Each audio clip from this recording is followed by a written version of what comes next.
August 6, 1945.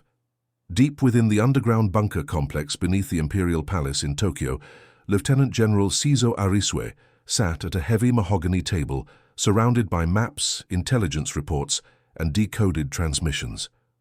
The air hung thick with cigarette smoke and the quiet confidence of men who believed they understood the limits of modern science.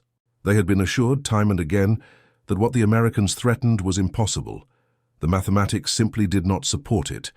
The industrial capacity required would exceed even America's seemingly infinite resources. Yet in less than 3 hours, a single flash of light over Hiroshima would shatter every assumption they held about the nature of warfare, physics, and their own scientific understanding. Before we dive into this story, make sure to subscribe to the channel and tell me in the comments where you're watching from. It really helps support the channel. What these men were about to learn would not just end a conflict, but would forever change how military leaders assessed technological capability and scientific certainty. General Arisue had built his career on intelligence analysis. At 52 years old, he commanded the respect of his peers through meticulous attention to detail and an uncanny ability to separate propaganda from genuine threat. His office walls displayed commendations from campaigns across China and the Pacific, each one a testament to his skill at anticipating enemy movements. On this particular morning, he reviewed the latest reports from agents still operating in neutral territories. The pattern of American bomber formations suggested something unusual was developing, but nothing in the intelligence pointed to anything beyond conventional operations. Across the table sat Dr. Yoshio Nishina, Japan's foremost nuclear physicist and director of the country's own atomic research program. At 55, Nishina wore wire-rimmed glasses that constantly slipped down his nose as he pored over technical documents. His team at the Institute of Physical and Chemical Research had been studying atomic theory since 1941, and their conclusions had been consistent and reassuring. Creating a functional weapon using nuclear fission would require separating isotopes on an industrial scale that seemed utterly impractical, even for the Americans.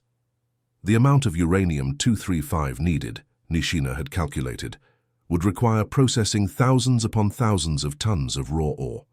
The energy requirements alone would consume the output of multiple power stations for years. Nishina had submitted his assessment to the High Command in April. The report, classified at the highest level, concluded that while atomic weapons were theoretically possible, the practical challenges made them unlikely to appear before 1947 at the earliest, and more probably not until 1949 or 1950. This timeline assumed the Americans would dedicate enormous resources to the project, which seemed improbable, given their simultaneous commitments across 2 theaters of conflict. The Japanese scientific community had reached a consensus. Atomic weapons were a distant future concern, not an immediate threat. Commander Mitsuo Fuchida, the naval aviator who had led the attack on Pearl Harbor, stood near the window smoking quietly. At 42, he had transitioned from operational flying to strategic planning, bringing a pilot's perspective to discussions of American capabilities. He had seen firsthand how American industrial might translate it into aircraft production. The sheer number of bombers now filling the skies over Japan spoke to a manufacturing capacity that defied easy comprehension. Yet even Fuchida accepted the scientific consensus regarding atomic weapons. Physics, after all, operated by different rules than factory assembly lines. The morning briefing began at 7 o'clock. Intelligence Officer Colonel Kakue Matsumura presented overnight developments. American submarine activity near the home islands had decreased slightly. No major fleet movements detected. Strategic bombing continued its relentless pattern, with conventional incendiary raids hitting smaller cities that had previously been spared. The B-29 bomber formations were now so routine that civilians had developed a grim familiarity with their presence. Everything appeared consistent with a continuation of the existing strategy: starve Japan through blockade, burn it through incendiary raids and wait for capitulation. Then Matsumura mentioned something unusual. Radio intercepts had detected heightened communications between Tinian Island and Washington. The American base at Tinian had been quiet for several days, which struck some analysts as odd. Typically, the B-29 groups maintained a steady operational tempo. This pause suggested either maintenance issues or preparation for something different. Matsumura flagged it as notable but not alarming. Perhaps a change in targeting priority or a shift in strategic emphasis. Arisue made a note to monitor the situation but saw no immediate cause for concern. Dr. Nishina barely looked up from his papers. He was reviewing calculations related to Japan's own research efforts, which had effectively ceased due to lack of resources. The theoretical work continued, but practical experiments had become impossible.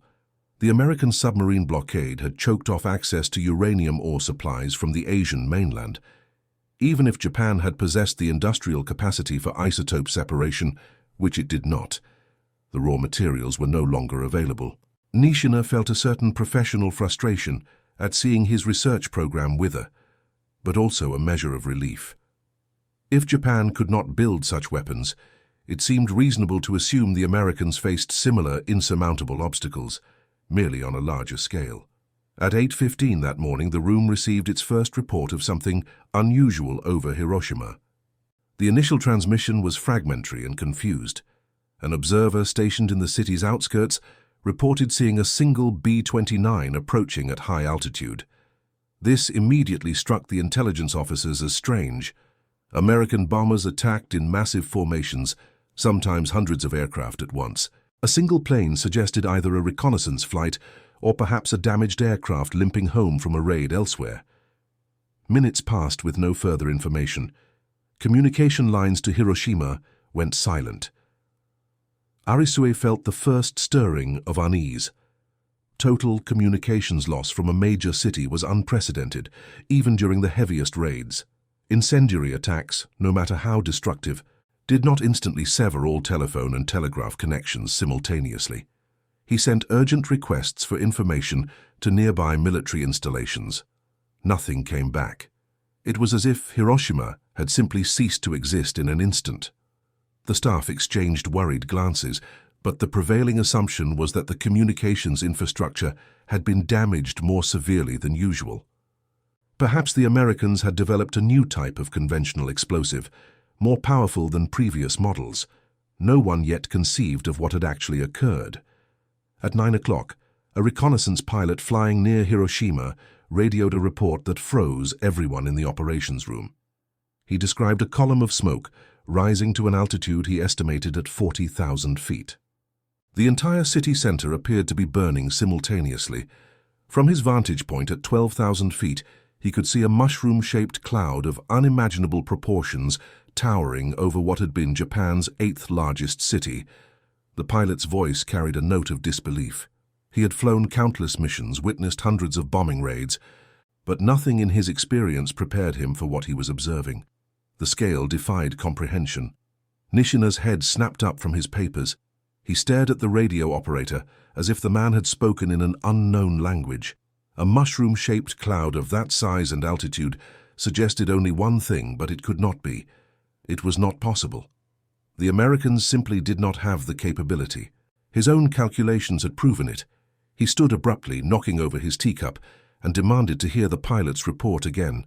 The operator repeated the description. 40,000 feet. Single flash of light. Entire city engulfed. Mushroom cloud.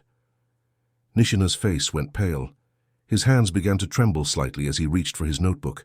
General Arisue ordered additional reconnaissance flights immediately.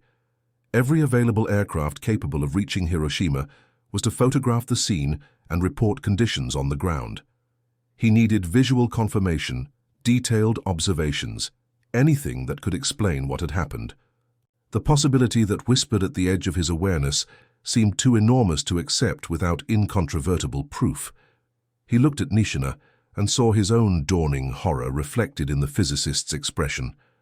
They both understood what a mushroom cloud of that magnitude might mean, but accepting the implications required overturning everything they thought they knew. By 10 o'clock, multiple pilots had reported similar observations. The city of Hiroshima had been effectively destroyed by what appeared to be a single explosive event of unprecedented power. Estimates of the blast radius varied, but all agreed it extended for miles from the apparent center point. Fires burned across the entire urban area. The reconnaissance photos, when they began arriving, showed devastation on a scale that exceeded the worst conventional bombing raids by an order of magnitude. Neighborhoods that had stood for centuries were simply gone, reduced to rubble and ash in an instant. The characteristic pattern of an incendiary raid, with gradual spread from initial ignition points, was absent. Instead, the destruction radiated outward from a single epicenter with geometric precision. Nishina spent those hours in frantic calculation. He filled page after page with equations, checking and rechecking his previous assessments. The energy release required to create such destruction could not come from conventional explosives. Even if the Americans had loaded a B-29 with its maximum bomb capacity and detonated it all at once, which was absurd, the resulting explosion would not produce effects of this magnitude. The only mechanism capable of releasing energy on this scale was nuclear fission. But how? His calculations regarding isotope separation had been thorough. The industrial requirements should have been prohibitive, unless the Americans had solved the problem through some method his team had not anticipated, unless they had committed resources beyond anything he had imagined, unless his fundamental assumptions about American priorities and capabilities had been completely wrong. The first survivors began reaching outlying areas by early afternoon. Their accounts, relayed through military channels, painted a picture of horror that exceeded the most pessimistic assessments. They spoke of a light brighter than the sun, a heat that ignited clothing and skin from miles away, a pressure wave that flattened buildings like paper. Those who had been looking toward the blast point when the weapon detonated were blinded instantly. Others described people near the epicenter who had simply vanished, leaving only shadows burned onto stone walls. The descriptions matched theoretical models of nuclear detonation that Nishina had studied but never expected to witness in his lifetime. Commander Fuchida listened to these reports with growing anguish. He had led the attack on Pearl Harbor, believing Japan could force America to negotiate through a decisive display of military capability. Instead, America had responded by building something beyond imagination. The strategic implications crashed over him in waves. If the Americans possessed even a handful of these weapons, Japan's military resistance became meaningless. No army could defend against an enemy that could erase entire cities in single attacks. No amount of courage or tactical skill mattered against such overwhelming technological superiority. The mathematics of attrition that had always governed warfare had been rendered obsolete in a single flash of light. By late afternoon, the High Command convened an emergency session. General Arisue presented what information they had gathered. The evidence pointed to a nuclear weapon, though he could barely bring himself to say the words. The destruction matched theoretical predictions for an atomic device with an explosive yield equivalent to tens of thousands of tons of conventional explosives. Nothing else could explain the observed effects. The single B-29 had carried a weapon that achieved what would normally require 1,000 bomber raid, perhaps more. And if the Americans had built one such weapon, they almost certainly possessed more. Dr. Nishina formally revised his previous assessment. He acknowledged to the assembled officers that his calculations had been based on incorrect assumptions about American industrial capacity and scientific progress. He had underestimated both their ability to process uranium on a massive scale and their willingness to dedicate the necessary resources. The Americans had clearly built specialized facilities, perhaps multiple sites, devoted entirely to isotope separation. They had solved engineering challenges that Nishina's team had considered insurmountable. They had weaponized nuclear fission years ahead of his projected timeline. His voice cracked slightly as he explained how thoroughly his analysis had failed. The confidence that had characterized his earlier reports had evaporated, replaced by a kind of stunned humility. The mood in the bunker shifted from shock to something darker. Several officers argued for continued resistance despite this new weapon. Japan had endured months of conventional bombing. The population had shown remarkable resilience. Perhaps they could survive even this new threat. But Arisue noted grimly that Hiroshima had been virtually untouched by previous raids, which likely explained why the Americans chose it as a target. They wanted to demonstrate the weapon's power against an intact city, to show that no amount of dispersal or preparation could mitigate its effects. It was a message, and the message was clear: surrender or be annihilated city by city. That evening, monitoring stations picked up an American radio broadcast. President Truman announced that the United States had developed and used a new weapon of unprecedented power against Japan. He called it an atomic device and warned that if Japan did not surrender immediately, they could expect a rain of such weapons from the air. The broadcast confirmed what the High Command had already concluded, but hearing it stated so plainly drove home the completeness of their miscalculation. America had not only achieved what Japanese scientists deemed impossible, they had done so with sufficient confidence to produce multiple weapons and deploy them operationally. General Arisue spent that night reviewing intelligence reports from the past 2 years, looking for signs he should have recognized. There had been hints of unusual construction activity in remote areas of the American Southwest, enormous power consumption at facilities whose purpose remained unclear, movements of scientific personnel to locations that had no obvious military significance. Each individual piece of intelligence had seemed insignificant, easily explained away as routine industrial expansion or misidentified activities. Taken together, they formed a pattern he had failed to see. The Americans had built an entirely new type of industrial complex, one dedicated to the single purpose of weaponizing nuclear fission. The scale of the Manhattan Project, as it would later be called, dwarfed anything Japan had attempted. While Japanese scientists had concluded the task was impractical, American scientists had simply made it practical through sheer determination and unlimited resources. Dr. Nishina met with his research team that evening to review their own work. The conversation was somber. They had been correct in their theoretical understanding, but catastrophically wrong in their practical assessment. Several younger physicists had suggested earlier in the conflict that American industrial capacity might overcome the isotope separation challenge, but Nishina had dismissed such concerns as overly pessimistic. He had assumed that scientific limitations would prove absolute, that even American resources could not overcome fundamental physical constraints.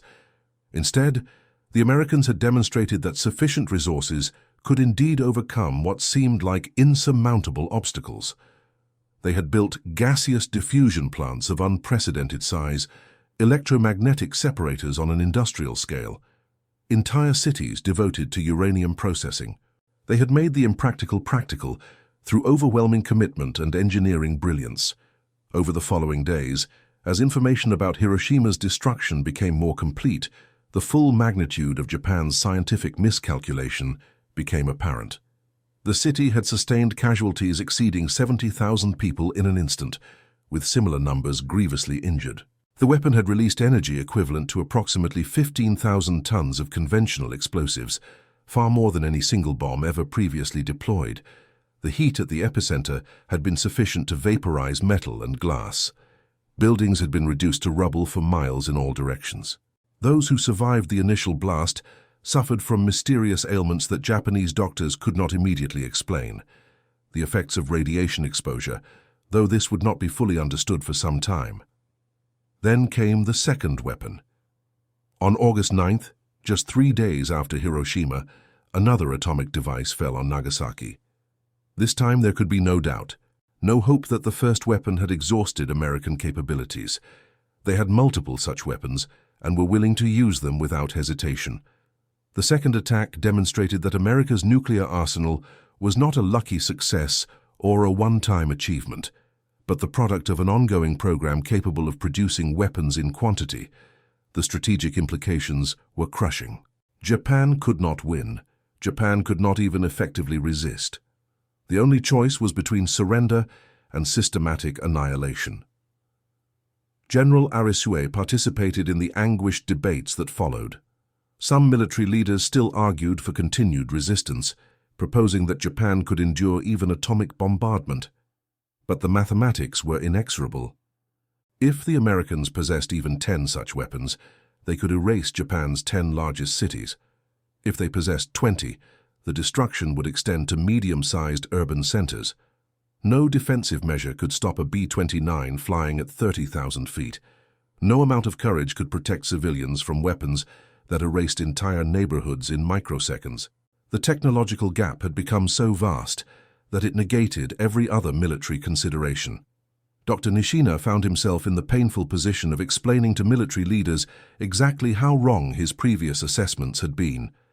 He presented detailed calculations showing what the Americans must have built to produce enriched uranium in weapon quantities. The scale astonished even him. They had constructed facilities that consumed electricity on a scale comparable to entire Japanese prefectures. They had recruited tens of thousands of workers and scientists. They had invested what he estimated as several $billion in then-current values, an almost inconceivable sum for a single weapons program. The Americans had essentially created a parallel industrial economy devoted entirely to nuclear weapons production, and they had done so while simultaneously fighting conflicts across the globe. The demonstration of industrial capacity was as intimidating as the weapons themselves. Commander Fuchida, reflecting on Pearl Harbor and its aftermath, saw a bitter irony. Japan had attacked America, hoping to demonstrate superior spirit and tactical prowess. Instead, America had responded by building something that rendered spirit and tactics irrelevant. The conflict had become a contest of industrial capacity and scientific capability, domains where America's advantages were overwhelming. Japan's military tradition emphasized courage, discipline, and willingness to sacrifice. America had simply bypassed those considerations entirely by developing weapons that made such virtues meaningless. You could not fight atomic weapons with courage. You could not outmaneuver them with tactics. You either surrendered or you died. The debates within the High Command continued for several more days, but the outcome was increasingly inevitable. Emperor Hirohito's intervention finally settled the matter, breaking a deadlock among his advisors. On August 15th, Japan announced its surrender. The conflict that had begun with such confidence in December 1941 ended with total defeat less than 4 years later. The final months had demonstrated truths that Japan's military leaders had been reluctant to accept. That industrial capacity mattered more than warrior spirit. That technological superiority could overcome numerical and tactical advantages. And that scientific assessment required understanding not just theoretical physics, but also the industrial capabilities of one's adversary. In the years following the conflict, Dr. Nishina wrote extensively about the failure of Japanese scientific intelligence. His papers, now declassified, reveal a man grappling with how completely his analysis had missed the mark. He had made several critical errors in judgment. First, he had assumed that because Japan could not build an atomic weapon given its resources, America would face similar limitations merely at a larger scale. This fundamentally misunderstood the difference between limited industrial capacity and virtually unlimited capacity. Second, he had failed to appreciate that the American government might dedicate enormous resources to a single weapons program with uncertain prospects. Japanese military culture emphasized proven technologies and incremental improvements. The idea of investing billions in an unproven concept seemed almost reckless. But America had resources sufficient to take enormous risks, and when those risks paid off, the results were decisive. Third, and perhaps most importantly, Nishina had not adequately considered the possibility that American scientists might find solutions to problems that stumped their Japanese counterparts. He had approached the challenge of isotope separation, concluded it was impractical, and assumed that conclusion was universal. Instead, American researchers had approached the same problem and simply kept working until they found methods that worked. They had built multiple types of separation facilities, hedging their bets across different technologies. They had scaled up laboratory processes to industrial production through sheer engineering prowess. They had demonstrated that sufficient determination combined with adequate resources could overcome obstacles that seemed absolute. General Arisue, in his post-conflict writings, acknowledged his own failures in intelligence assessment. The signs of the Manhattan Project had been present in intercepted communications and observed activities, but his analysts had lacked the framework to recognize them. When reports mentioned unusual construction in places like Oak Ridge and Hanford, the analysts filed them as routine industrial development. When they noted movements of prominent physicists to undisclosed locations, they assumed civilian research programs with no military application. The possibility that America was building an entirely new class of weapon never seriously entered their calculations, in part because Japanese scientists had assured them such weapons remained years away from practical deployment. The lesson, Arisue wrote, was that intelligence analysis must always question its own assumptions. His team had accepted scientific assurances without considering that American scientists might reach different conclusions or overcome challenges that seemed insurmountable. They had assumed that theoretical limitations would prove absolute in practice. They had underestimated the extent to which vast resources could make the impractical practical. Most critically, they had fallen victim to mirror imaging, assuming the adversary faced the same constraints and thought in the same patterns as themselves. America had not faced the same constraints. American thinking about warfare had evolved in directions Japanese strategists had not anticipated. Commander Fuchida, who survived the conflict and later became a Christian missionary, often reflected on the larger meaning of Japan's defeat. He had witnessed firsthand the evolution of warfare from aerial tactics at Pearl Harbor to atomic annihilation at Hiroshima. The trajectory demonstrated something profound about the nature of modern conflict. Victory no longer flowed primarily from courage, sacrifice, or tactical brilliance.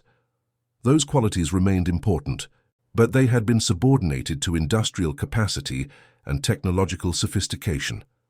A single B-29 crew, flying a single mission, could now achieve what previously required thousands of aircraft and crew members. The democratization of destructive power through technology meant that future conflicts would be decided by scientific capability as much as military prowess. The broader Japanese scientific community spent years analyzing their failures in nuclear research and intelligence. Some physicists had understood the theoretical possibility of atomic weapons as clearly as their American counterparts. The knowledge was not secret. Nuclear fission had been discovered before the conflict and published in scientific journals available worldwide. The difference lay not in understanding, but in execution. Japan lacked the industrial infrastructure to pursue the necessary isotope separation on a meaningful scale. Even had they possessed the infrastructure, the material shortages caused by American submarine warfare would have made progress impossible. But more fundamentally, Japanese military and scientific culture had not embraced the kind of high-risk, high-reward thinking that characterized the Manhattan Project. American scientific leadership had convinced their government to invest enormous resources in a project with uncertain outcomes. They had sold the vision of atomic weapons before knowing definitively that such weapons could be built within a reasonable time frame. This required a kind of scientific confidence and governmental trust that Japan's more conservative bureaucracy struggled to replicate. Japanese scientists had accurately assessed the challenges, but concluded those challenges made the project impractical. American scientists had assessed the same challenges and concluded they were worth pursuing anyway. The difference in institutional culture proved decisive. The atomic destruction of Hiroshima and Nagasaki also demonstrated the extent to which modern conflict had become a contest of entire societies rather than merely militaries. The Manhattan Project required not just scientific brilliance, but also massive industrial construction, coordination across multiple sites, recruitment of thousands of specialized workers, and maintenance of secrecy across a sprawling program. It was an achievement of organizational management as much as physics. Japan had approached the conflict believing that warrior spirit and tactical excellence could compensate for material disadvantages. America had demonstrated that in industrial-age warfare, material advantages were themselves decisive. You could not bomb American cities. You could not sink American supply ships faster than they could be built. And you certainly could not develop countermeasures to weapons whose existence you had dismissed as impractical. For the survivors of Hiroshima and Nagasaki, the revelation that Japanese scientists had assured military leaders such weapons were impossible added another layer of tragedy to their suffering. They had been told their cities were safe from the worst forms of attack, that American capabilities had limits.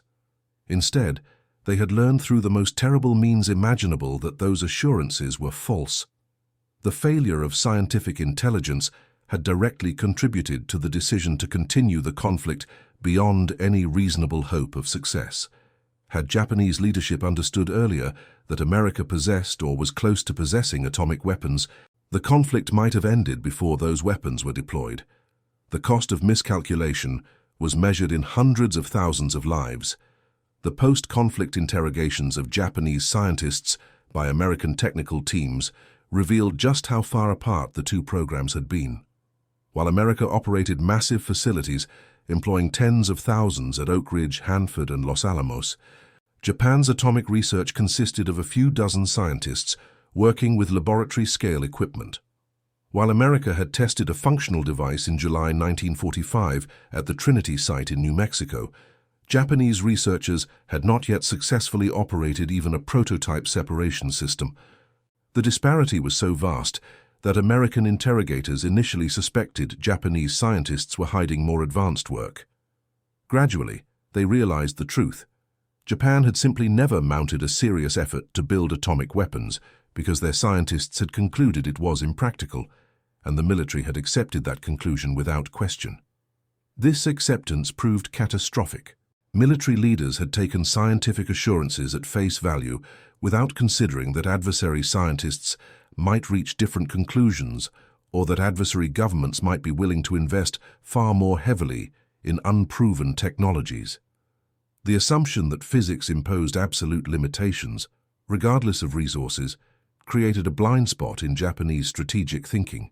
They planned for conventional conflict, anticipated incremental improvements in existing weapons, and prepared for attrition warfare. They did not prepare for revolutionary technological change that would render their entire military strategy obsolete overnight. The atomic devices used against Japan represented the culmination of the largest scientific and industrial program in human history to that point. The Manhattan Project had cost approximately $2 billion in 1945 values, employed more than 130,000 people at its peak, and consumed enormous quantities of resources. It had required solving unprecedented engineering challenges, from uranium enrichment to plutonium production to weapon design. American scientists had approached each challenge systematically, trying multiple approaches simultaneously, accepting failures as learning opportunities, and persisting until they found solutions. Japanese scientists had identified the same challenges, concluded they were insurmountable given available resources, and stopped there. The difference in outcomes flowed directly from that difference in approach. General Arisue, in his final years, often spoke of the lessons future military leaders should draw from Japan's experience. He emphasized the danger of assuming adversaries face the same limitations you face. He warned against accepting scientific consensus without questioning whether that consensus might be based on incomplete information or untested assumptions. He stressed the importance of understanding not just enemy capabilities, but enemy thinking, how they approach problems, what risks they are willing to take, what resources they can mobilize. Most importantly, he argued that technological surprise would increasingly characterize modern conflict, and that preparing for the expected while ignoring the revolutionary was a recipe for catastrophic defeat. Dr. Nishina, until his death in 1951, maintained that Japanese scientists had not failed in their physics, but in their imagination. They had correctly understood the theoretical basis of atomic weapons and accurately assessed the technical challenges. What they had failed to imagine was an adversary willing to build entire cities devoted to uranium processing, to consume the electrical output of major power stations for isotope separation, to recruit thousands of the world's best scientists for a single project.